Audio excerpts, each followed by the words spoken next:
नमस्कार, मैं अंकित सिंह हूं और आप देख रहे हैं किसान तक। और इस समय हम वैशाली ज़िले के जंदाहा ब्लॉक में हैं और हमारे साथ एक सफल किसान हैं मत्स्य से जुड़े हुए त्रिपुरारी चौधरी जी। और चूँकि इनके हम फार्म पे आए हुए थे और काफ़ी बड़े विस्तार में इन्होंने अपने फार्म को किया है और यहाँ से केवल मछली का उत्पादन ही नहीं कर रहे हैं बल्कि मछलियों के जो बच्चे होते हैं उनका भी बिक्री कर रहे हैं। तो जानते हैं कहानी कैसे शुरुआत हुई, सफ़रनामा, और कैसे आज यहाँ इनसे प्रशिक्षण लेने के लिए, मत्स्य से जुड़े हुए, पालन से जुड़े हुए तमाम जानकारी लेने के लिए बाहर के भी किसान आ रहे हैं। कई सरकारी संस्थान जो हैं वो भी अपने किसानों को यहाँ इनके फार्म पे लेके आ रहे हैं। सर, किसान तक में आपका स्वागत है। कैसे सर जर्नी कैसे रहा, कैसे आना हुआ, क्या कुछ रहा? क्योंकि आपका शुरू में तो हम लोग बहुत इधर उधर शुरू में नौकरी किए, फिर छोड़ दिए, फिर कालाजार एक बीमारी होता था उस समय, वो हो गया। फिर हम लाचार हो। कब तक किए सर, कहाँ? पहले तो किए इंडियन बैंक में क्लर्क थे यहाँ गया में जी। उसके बाद रेलवे में गुड्स क्लर्क थे धनबाद में 82-83 में। अच्छा। 84 में जब यूपीएससी का फाइनल एग्जाम तक के पास कर गए, अच्छा। संयोग से भाई देने से पहले कालाजार हो गया। अरे। तो 3 बरस हम लोग बिछावन पर आ गए। हम समय ख़त्म हो गया, उसके बाद नौकरी नहीं लगी, बहुत कोशिश करने के बाद भी। तो फिर खेती के तरफ चले, जे किस में नफ़ा होगा, कभी मुर्गी का ट्रेनिंग, कभी गाय का ट्रेनिंग, कभी खेती का ट्रेनिंग, कभी मशीन बनाने का ट्रेनिंग। करते करते भारत में मध्य प्रदेश से लेके हरियाणा, पंजाब सब जगह गए, उड़ीसा, बंगाल सब जगह। इसी बीच में करनाल में जब मैं गाय भैंस का ट्रेनिंग कर रहे थे तो वहाँ एनडीआरआई में मछली का भी ट्रेनिंग हो रहा था। तो हम कहे जो इसका भी कर लेते हैं। तो उसका किए तो लगा कि जो ये धंधा सबसे अच्छा है। तो फिर हम यहाँ आए बिहार में। तो बिहार में आके गए फिशरी डिपार्टमेंट के, समझिए कोई जानकार। कब का रहा सर ये सब जर्नी, कब आप? ये सब 86 का सवाल है, 86-87 में। अच्छा, 86-87। हाँ 86 होगा उसी तरह। तो मतलब उस समय तो बड़ा अपने आप में ये सब चीज़ें नहीं, उस समय लोग मछली कभी कोई पोसता भी नहीं था सही से। मैं वही कह रहा हूँ, 86 में तो व्यवसाय के तौर पे तो कोई बात ही नहीं था ना। जो नॉर्मली एक लोग कोई रखे हो तो रखते थे, वो खाने के लिए लोग शौक से रखता था, या इसी तरह जो हो गया सो गंगा के बच्चा लेके। जी। तो फिर जब इसका बहुत किए ना, तो वो भारत सरकार का एक प्रोग्राम चला कि पूरा भारत से, हाँ तो बिहार में गए ना, तो एक आदमी था बंगाली, मगर वो अच्छा आदमी थे, वो डिप्टी डायरेक्टर थे बिहार में। वो प्रेम शंकर यादव था डायरेक्टर, तो वो किसी से बात ही नहीं करता था, उसको मतलब नहीं था इस सबसे, फिशरी से। तो डिप्टी डायरेक्टर था ना, से हमको कहा कि देख बउआ हो, तोरा मन हो न तो बिहार में कोई जनै छो और न मछली आर के ज्ञान, सब नौकरी कऽ खाई छो। से नंद किशोर सिंह नाम के आदमी हथिन, जे वो डिप्टी डायरेक्टर हथिन, मगर हुनकर पैर अभी टूटल हैं, गौरिया मठ में रहै छिन। तो हुनका से जा तो ऊ तोरा बतथुन इस के बारे में। तो हम लोग गए वहाँ पर। अब कुछ बताए सो इसमें अथी नहीं कहेंगे, मगर वो बेचारे बहुत अच्छा आदमी थे नंद किशोर सिंह। वो पैर ठीक हुआ तो आए यहाँ हमको समझाने यार लगे, तो उनसे जान पहचान हो गया था। इसी बीच में भारत सरकार का एक प्लान चला कि प्रत्येक राज्य से 2 आदमी को एकत्र कीजिए और उसको पूरा भारत में दिखाइए कि मछली पालन कैसे किया जाता है, होता है। तो वो हमारा नाम नंद किशोर सिंह आए, वो साहनी जी का नाम लिख दिए। तो साहनी जी समस्तीपुर के थे, नहीं गए। हम तो मारल थे समय के, तो हम चले गए। वही देखते देखते में जब भुवनेश्वर में हम रहे ना 2-3 महीना, तो हम सब जगह काम करते थे। ये नहीं था कि हम फुल पैंट पहन के गए तो अपन उस जगह घूमे और नहीं कि हम पढ़े लिखे हैं, ये नौकरी करके आए। घर वाला आदमी क्या नहीं करता है। वहाँ भी थे तो वो क्या नाम था, कौन गुप्ता बेचारा था। तो हम मछली को पकड़ना, पानी में जाके देखना, उसको किस तरह खाना खिलाना है, वो जितना सिखाते थे उससे ज़्यादा हम सीखने का कोशिश करते थे। बहुत सीखू के वहाँ से। उसके बाद सब लोग कहा वहाँ की SN क्या नाम था, SN त्रिपाठी थे डायरेक्टर, कि तुम बहुत अच्छा आदमी है, तुम यही नौकरी कर लो, धीरे धीरे तुम नहीं पढ़ा है बायोलॉजी तो क्या होगा, वैज्ञानिक में हम कर देंगे तुमको। मगर हमको उसके बाद लगा कि ये अब नौकरी करना उचित नहीं है। वो कत को समझाए, मगर हम वहाँ से आगे चले और मछली पहले साल पोसे। तो सर ये क्या इसी आपने इसी पे किया, चूंकि चौर का कहा जाता है कि जल पोखर उखर नहीं था। हाँ, तो चौर था जी, पूरा पानी था। फिर आके नंद किशोर सिंह से बात किए तो वो कहे कि जे मछली के बच्चा जन्मावे के तो हम सिखवाइए दे छियो, मगर अखनी कहाँ कहाँ बच्चा मिलतो तहाँ से बच्चा लेकर में भर दो। वो आए बेचारे, पानी भरा हुआ था, वहाँ स्कूल देखे जी, जी, जी। वहाँ तक पानी था। तो जितना हमको शक्ति था बच्चा जहीं तहीं से ला के इसमें डाल दिए ना। तब अब चूँकि था नहीं, तो जाति बेसिस पर ही धंधा होता था ना। तब हम भूमिहार होके मछली पोस लिए। सब आदमी कहने लगा, सहनी लोग कि ये इतना अच्छा न भेले से हमरा आर के हाथे बेच ली। तो हमको बेचने का मन नहीं था, मगर हमार भाई यार कहा कि ना बेचिए ला तू। हम कहले जे तो बेचम तो बोलो 1 लाख रुपया लेबै दाम। हमको भी अंदाज नहीं था कि इसमें इतना रुपया होगा मछली में। तो वो कहा जे 75,000 देम। हम कहले ठीक 75,000 देवा तो नगद नारायण लाभ। उसके जीवा पर सरस्वती विराजमान हो गए। वो कहा जे कभी नहीं देंगे, मछली मारेंगे तो आपको देंगे। हम कहे तो हमहू नहीं बेचेंगे, जाइए आप। वो चल गया, हमहू रह गए। बाद में उस समय ज़्यादा ज्ञान नहीं था हमको मछली मारने उड़ने का, मगर हम कोशिश किए कि मारेंगे बेचेंगे। तो बेचने लगे तो 3 लाख के मछली हुआ। तो हम लोगों को भी तो हमको अच्छा लगा जो हुआ, मछली हो गया 3 लाख के। तो खर्चा कितना लगा था सर आपका? उस जमाने में खर्चा बहुत से बहुत 10-20 हज़ार रुपया हुआ था। 10-20 हज़ार में 3 लाख का करीब करीब मछली का और वाला बात नहीं था, उस समय कम खर्चा था। ये जो चावल का पॉलिसर है ना से 1 रुपये किलो हमको ज़बरदस्ती दे जाता था। 2 रुपये खल्ली बिकता था। उस समय ज़्यादा महंगा नहीं था कोई चीज़। मछलियों बिकता था 22 रुपये किलो। अभी कितने एरिया में है पूरा आपका ये चौर का, जो चौर में आपने जो तालाब अब बन गया 10 एकड़ में। अगर पानी होगा तो 20 एकड़ में आरो हो जाएगा, और नहीं तो पानी होगा तो 10 पूरा फार्म कितने में सर, कितने एकड़ का? 10 एकड़ में है तालाब मिला के। अच्छा, पूरा तालाब और ना सब चीज मिला। अभी क्या क्या कर रहे हैं मछली उत्पादन के साथ? पोसना, वही मछली का बच्चा बेचना। बउआ साइड को अथी करवाना लो, गौरी निकाले के कोशिश। अच्छा तनका दे रुक जा, तुरंत अब चल जाती। एक मिनट।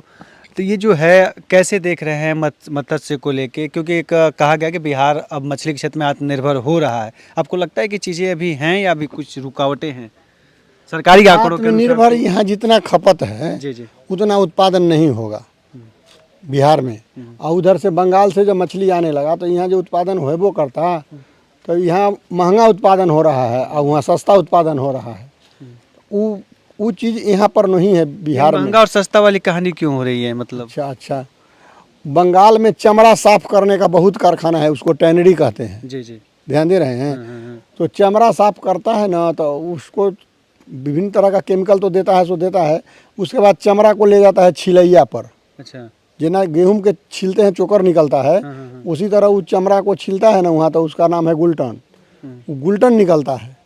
आई मछली जो है रोह कतरा शाकाहारी जीव है, मगर उसको उल्टा खाना खिला देता है, वो गुलटन खिला देता है और 2 रुपये किलो गुलटन मिलता है। और गुलटन खिला के मछली ज़्यादा बढ़ जाता है, लाके यहाँ बेच देता है सस्ता में। यही कहानी, मतलब इस तरह की चीज़ें हो रही हैं। वहाँ पर वो बड़ा तालाब बनाए हुए हैं, 500 एकड़, 200 एकड़, 300 एकड़, इस तरह करके।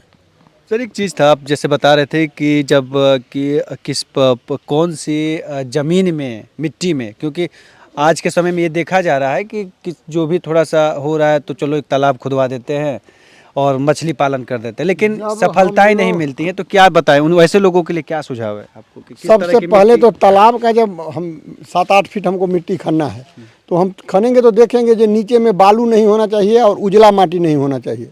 अगर ये 2 माटी है तो उसमें तालाब कभी होने वाला मछली नहीं है। चाहे कुछ भी कर लीजिएगा, उसमें प्लैंकटन बनेगा ही नहीं। पानी रिस जाएगा, तौर में चला जाएगा। खल्ली डालेंगे, प्लैंकटन बनेगा, पानी रिस जाएगा। तो ये मछलियों के लिए भी कुछ है जो एक साफ सफाई के लिए लोग चूना डालते हैं, कई तरह की चीज़ें डालते हैं। मछलियाँ भी क्या खुद तालाब साफ करने वाली कुछ है किस प्रजाति? मछली में जैसे अब घास है तो ग्रास कार्प पोसेंगे, घास खा जाएगा। उसमें घोंघा सितुआ हो गया है, कीड़ा इस तरह का, तो ब्लैक कार्प आता है, रख दीजिएगा। उसको ज़्यादा नहीं रखना, 1 एकड़ में 50 गो रख दीजिए।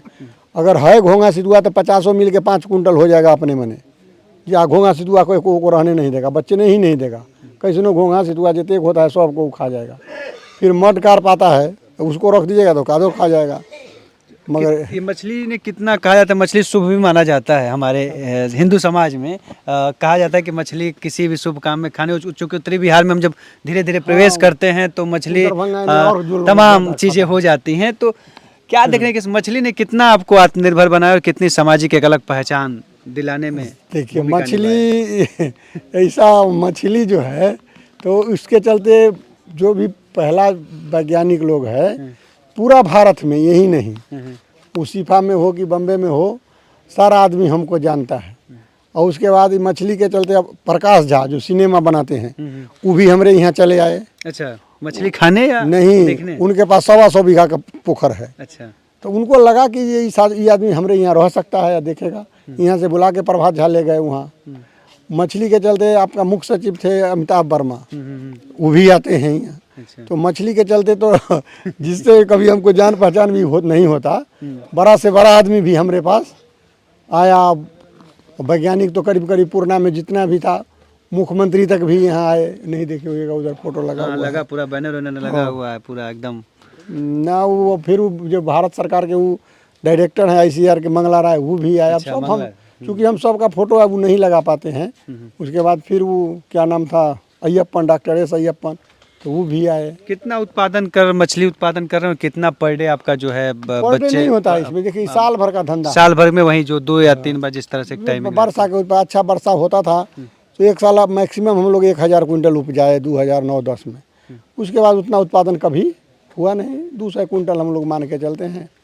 अब बच्चा जितना बिकना हो, कितना बच्चे का क्या है सर, कब वो सबसे प्रतिदिन यहाँ पर 2 महीना जो हुआ ना, 15 जून से लेके 15 अगस्त तक, तो प्रतिदिन 50 लाख स्पॉन का उत्पादन यहाँ होगा। होता है इतना गहकी हो जाए। रोहू, कतरा, नैनी, ग्रास कार्प। तो कौन कौन सी मछलियाँ आप खुद मतलब करते हैं? और इसमें रोहू है, रेहू है, कतला है, नैनी है, ग्रास कार्प है, थोड़ा थोड़ा अमूर कार्प और ये है क्या कहते हैं सिल्वर कार्प। अच्छा, तो कहाँ पे इसका कहीं बाहर जाता है कि लोकल में खपत हो जा रहा है? मछली अब सब यहीं बिक जाता है, 5 क्विंटल तक रोज बिक जाएगा यहाँ। तो जब आप 90 और 95 उस समय पटना ले जाके बेचते थे। आप खुद जाते थे? हाँ, रोज। अब जाना नहीं पड़ता ना, अब वहाँ नहीं जाना पड़ता है, अब यहीं सब बिक जाएगा। तो सर एक चीज़ होती है ना बड़ा कि हर कोई जब चूँकि कई किसान हमारे बीच में आपसे प्रशिक्षण भी लेने आते हैं, लेकिन कुछ और भी किसान हैं जो बाहर हैं, जो इस वीडियो के जरिए देखेंगे तो वे सब पूछते हैं कि इतना सब होने के बाद टर्नओवर सर का कितना है, कितनी कमाई होगी, क्या पर निर्भर करता है। मछली की कृपा है जो देख रहे हैं, यहाँ से हुआ तो कोई सब जमीन हम लोगों का नहीं था। सब जमीन जगह कितना हुआ, जितना हम यहाँ रह गए, बेटा उटा सब कोई एम्स से पढ़ गया, कोई वर्धा से पढ़ गया, सब MBBS MD करके अपन। सब में मछली से हैं। कितने परिवार में लोग मतलब हैं भैया सबके साथ? बस 2 बेटा 2 पतो हुए, चारों को हम पढ़ा के अरियात दिए यहाँ से। चारों लोग डॉक्टरी में ही हैं? चारों MBBS का MD कर ले। कितने का सालाना अगर कहा जाए एक टर्नओवर मछलियों से? कितना होगा साल में? 20-25 लाख बचेगा अभी। अब तो कभी युग था जो 40 लाख बचने वाला, मगर वो सब युग अब नहीं आएगा। अब नहीं आने वाला। वजह क्या मानते हैं? अब वर्षा का कोई सर्टेनिटी नहीं है। जलवायु क्लाइमेट चेंज एक बहुत बड़ा मतलब माना जा रहा है। वर्षा का सर्टेनिटी नहीं है। उस समय उतना चोरी नहीं था, अब बहुत चोरी है। लोग मतलब जितने निर्भर होते जाए उतनी चोरी बढ़ती है। हाँ, चोरी बढ़ती जाएगा। जितना कोर्ट खोलिए उतना केस बढ़ेगा। तो ये तो धन्यवाद सर आपका बहुत बहुत किसान तक से बात करने के लिए। तो ये थे त्रिपुरारी चौधरी जी, और जो बता रहे हैं कि कैसे वो इस मत्स्य के पालन में आए, कैसे क्या कुछ किया, अपनी एक जर्नी बताई और बताया कुछ ऐसी जानकारियाँ जो शायद आम लोगों के लिए जानना जरूरी है, हमारे किसान भाइयों के लिए, और मत्स्य को लेकर कि किस तरह से मछली पालन एक आय का बेहतर माध्यम हो सकता है। और ऐसा देखने को भी मिल रहा है कि ग्रामीण क्षेत्रों में पशुपालन से लेकर कुक्कुट पालन और मत्स्य पालन एक ग्रामीण क्षेत्रों के लिए आय का एक बेहतर साधन है। लेकिन सबसे बड़ी बात इसमें यह है कि आपको सावधानियां भी रखनी होंगी। जितना ये आमदनी देगा उसमें कुछ खतरे भी हैं। अगर आप उसको सावधानी से नहीं करेंगे तो आप नुकसान भी भुगत सकते हैं, जिसको लेकर कहीं ना कहीं इन्होंने इस वार्ता में आपने उनसे जानने का भी प्रयास किया और कहीं ना कहीं उन्होंने इशारा भी किया। तो ये थी तिरुपति चौधरी की जर्नी और कहानी। और भी मिलेंगे कुछ ऐसे किसानों से, मत्स्य से जुड़े हुए, जो इस मत्स्य के पालन में अपनी एक अलग पहचान जिले से लेकर राज्य और राज्य से लेकर देश स्तर पर अपनी पहचान बना रहे हैं। अभी के लिए बस इतना ही, दीजिए इजाजत, नमस्कार। अगर ये वीडियो आपको पसंद आया है तो इसे लाइक जरूर करें। अगर चैनल अभी तक सब्सक्राइब नहीं किया है तो कर लें और नोटिफिकेशन पाने के लिए बेल आइकन भी दबा दें।